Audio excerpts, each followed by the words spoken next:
नमस्ते जी। सप्तम दृश्य श्रव्य कणिका सत्यार्थ प्रकाश व्याख्यान माला। आप सभी स्वाध्याय प्रेमी महानुभावों का हृदयपूर्वक स्वागत करता हूँ। महानुभावों, हम सत्यार्थ प्रकाश की भूमिका पर विचार कर रहे हैं।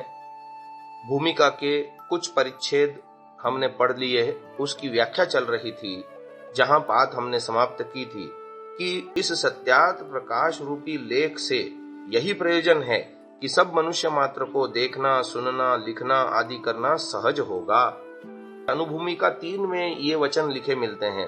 सब मनुष्यों को उचित है कि सबके मत विषयक पुस्तकों को देख समझकर कुछ सम्मति व असम्मति देवें अथवा लिखें, नहीं तो सुना करें। क्योंकि जैसे पढ़ने से पंडित होता है, वैसे सुनने से बहुश्रुत होता है। यदि श्रोता दूसरे को नहीं समझा सके तथापि आप तो समझ ही जाता है।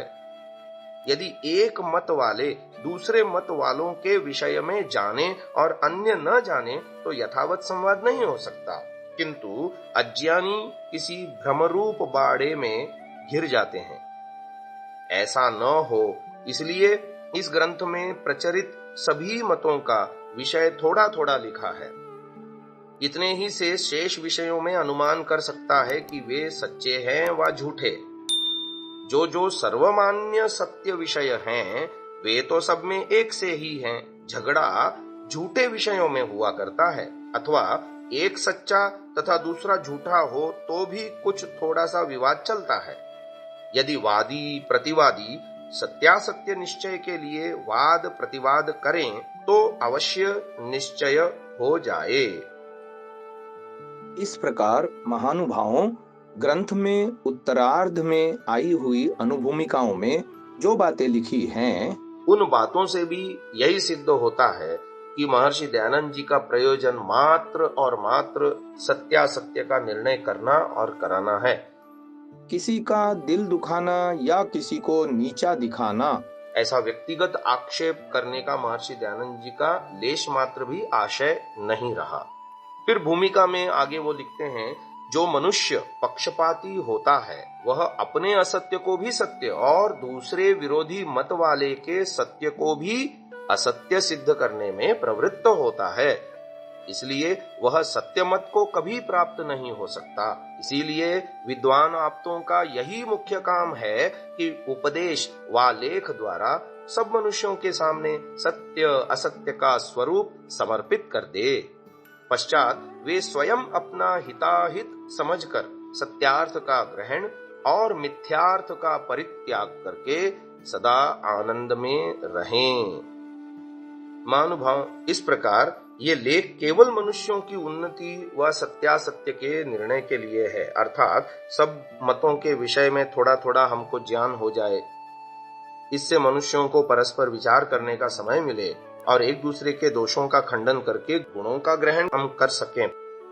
न किसी अन्य मत पर न इस मत पर झूठ मूठ बुराई व भलाई करने का प्रयोजन है। किंतु जो भलाई है वही भलाई और जो बुराई है वही बुराई सबको विदित होवे। न कोई किसी के झूठ को चला सके और न सत्य को रोक सके, और सत्यासत्य विषय प्रकाशित किए जाने पर भी जिसकी इच्छा हो वह माने व न माने। किसी पर भी बलात्कार नहीं किया जाता। और यही सज्जनों की रीति है कि अपने व पराये दोषों को दोष और गुणों को गुण जानकर गुणों का ग्रहण करे और दोषों का त्याग करे, और हठियों का हठ दुराग्रह कम करता जाए। यह अनुभूमिका चतुर्थ के ऋषि वचन है।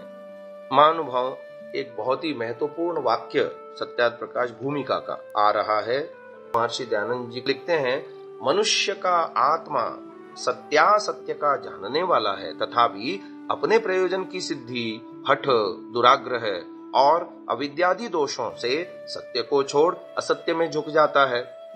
परंतु इस ग्रंथ में ऐसी बात नहीं रखी है और न किसी का मन दुखाना व किसी की हानि करने का तात्पर्य है, किंतु जिससे मनुष्य जाति की उन्नति और उपकार हो। सत्यासत्य को मनुष्य लोग जानकर सत्य का ग्रहण और असत्य का परित्याग करें, क्योंकि सत्य उपदेश के बिना अन्य कोई भी मनुष्य जाति की उन्नति का कारण नहीं है।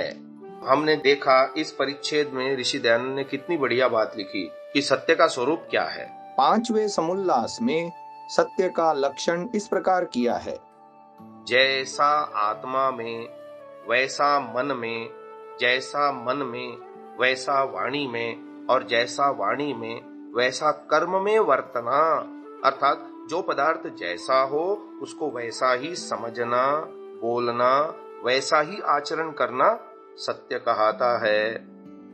योग दर्शन में साधन पाद के अंतर्गत तीसरे सूत्र में सत्य का स्वरूप वर्णन करते हुए व्यास भाष्य में लिखा है, सत्यम यथार्थे वाङ्मनसे यथा दृष्टम तथानुमितम यथा श्रुतम तथा वाङ्मनश्चेति परत्र स्वबोध संक्रांतये वाग्युक्ता सा यदि न वंचिता भ्रांता वा प्रतिपत्तिवंध्या वा भवेदिति। अर्थात यथाभूत अर्थयुक्त वाक्य और मन ही सत्य है। अर्थात जिस प्रकार का देखा गया, अनुमान किया गया अथवा सुना हुआ है, उसी प्रकार का वाक्य और मन अर्थात कथन और चिंतन सत्य कहलाता है। वह वाक्य यदि वंचनात्मक या भ्रांतिकारक या श्रोता के पास अर्थ शून्य न हो तभी वह वाक्य सत्य होता है। वृद्ध चाणक्य 2:60 का यह वचन है, मनस्येकम वचस्येकम कर्मण्येकम महात्मनाम। आत्मा की पवित्रता क्या है? जीवात्मा स्वभाव से तो पवित्र है, इसलिए वह सत्यासत्य का निर्णय करने में सर्वथा समर्थ है। अन्यत्र वे लिखते हैं, मनुष्य का आत्मा यथायोग्य सत्यासत्य का निर्णय करने का सामर्थ्य रखता है। हाँ, जो कोई पक्षपात के यान पर आरूढ़ होके देखते हैं, उनको न अपने न पराये गुण और दोष विदित हो सकते हैं। यह अनुभूमिका प्रथम के वचन है। इस ग्रंथ को लिखने का उद्देश्य क्या है, इसके विषय में आगे भूमिका में ऋषिवर लिखते हैं, इस ग्रंथ में जो कहीं कहीं भूल चूक से अथवा शोधने तथा छापने में भूल चूक रह जाए, उसको जानने जनाने पर जैसा वह सत्य होगा वैसा ही कर दिया जाएगा, और जो पक्षपात से अन्यथा शंका व खंडन मंडन करेगा उस पर ध्यान न दिया जाएगा। हाँ, जो वह मनुष्य मात्र का हितैषी होकर कुछ जनावेगा, उसको सत्य सत्य समझने पर उसका मत संगृहीत होगा। यद्यपि आजकल बहुत से विद्वान प्रत्येक मतों में हैं, वे पक्षपात छोड़ सर्वतंत्र सिद्धांत अर्थात जो बातें सबके अनुकूल सब में सत्य हैं उनका ग्रहण, और जो एक दूसरे से विरुद्ध बातें हैं उनका त्याग कर परस्पर प्रीति से वर्ते वर्तावें तो जगत का पूर्ण हित होवे। क्योंकि विद्वानों के विरोध से अविद्वानों में विरोध बढ़कर अनेक विध दुख की वृद्धि और सुख की हानि होती है। इस हानि ने, जो कि स्वार्थी मनुष्यों को प्रिय है, सब मनुष्यों को दुख सागर में डुबा दिया है। महानुभावों, इस वचन की व्याख्या हम अगली दृश्य श्रव्य कणिका में करेंगे। अभी इसे यहीं विराम देते हैं। ओम।